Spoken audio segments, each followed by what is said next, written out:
Welcome to our YouTube channel lyricist doctor Ramkumar. ফের সঙ্গীত জগতে শোকের ছায়া।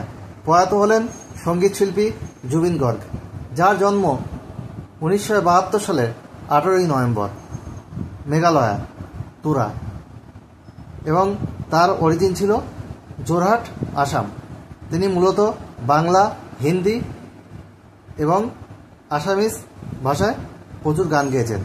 আরও 40টি ভাষায় তিনি গান গেয়েছেন। তিনি শুধু সিঙ্গার ছিলেন না, মিউজিক ডিরেক্টর ছিলেন, মাল্টি ইনস্ট্রুমেন্টালিস্ট ছিলেন। তিনি বিভিন্ন বাদ্যযন্ত্র, প্রায় 12টি বাদ্যযন্ত্র তিনি বাজাতে পারতেন। তিনি সং রাইটার ছিলেন, অ্যাক্টর ছিলেন, ফিল্ম প্রডিউসার ছিলেন, ফিল্ম ডিরেক্টর ছিলেন, এবং তিনি মিউজিক ডিরেক্টর হিসাবেও কিন্তু কাজ করেছেন। তার গাওয়া ইয়া আলী গ্যাংস্টার থেকে 2007 সালে কিন্তু সারা ভারতবাসী শুধু নয়, পাকিস্তান এবং দুবাইয়ের মানুষের কিন্তু মন জয় করেছিল। এটা Filmfare best mail playback singer হিসাবে তিনি কিন্তু স্বীকৃতি পান এই গানের জন্যে। আর তিনি প্রচুর গান গেয়েছেন বিভিন্ন ভাষায়। 1995 সালে তিনি মুম্বাইয়ে পাড়ি দেন বলিউডে তার কেরিয়ার করার জন্য। সেখানে তিনি প্রথমে অ্যালবাম করেন, তারপর বিভিন্ন ফিল্মে তিনি কিন্তু গান গেয়েছিলেন। দিল সে, কান্টে, এরকম বিভিন্ন ফিল্মে তিনি কিন্তু গান গেয়েছিলেন। মুম্বাই সে আয়া মেরা দোস্ত ফিল্মেও তিনি কিন্তু গান গেয়েছেন, এবং 2003 থেকে 2017 বাংলা ফিল্মেও তিনি কেরিয়ার তৈরি করেন। এবং তিনি প্রেমী,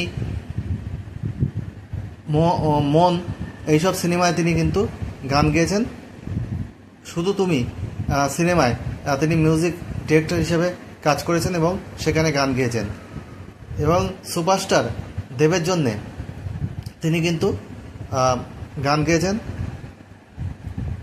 আর মন মানে না ছবিতে, আর চিরদিনই তুমি যে আমার ছবিতে পিয়ারে, সেই বিখ্যাত গান, বাংলা গান তিনি গেয়েছেন।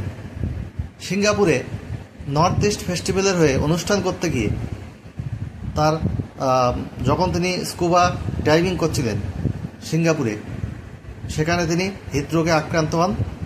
এর আগেও তিনি তার একটা কমপ্লিকেশন ছিল শারীরিক, এবং তিনি অনেকবার হসপিটালে ভর্তি হয়েছেন এবং সেখান থেকে তিনি বেঁচেও গেছেন।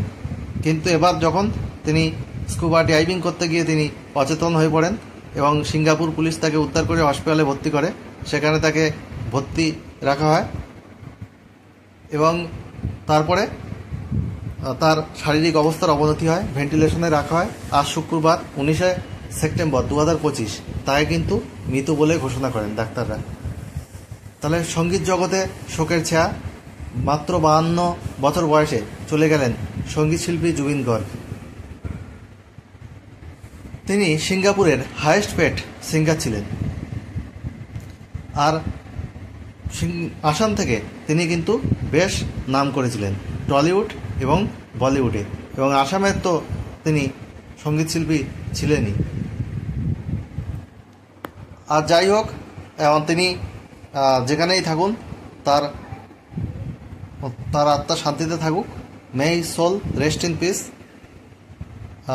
We wish this from our channel.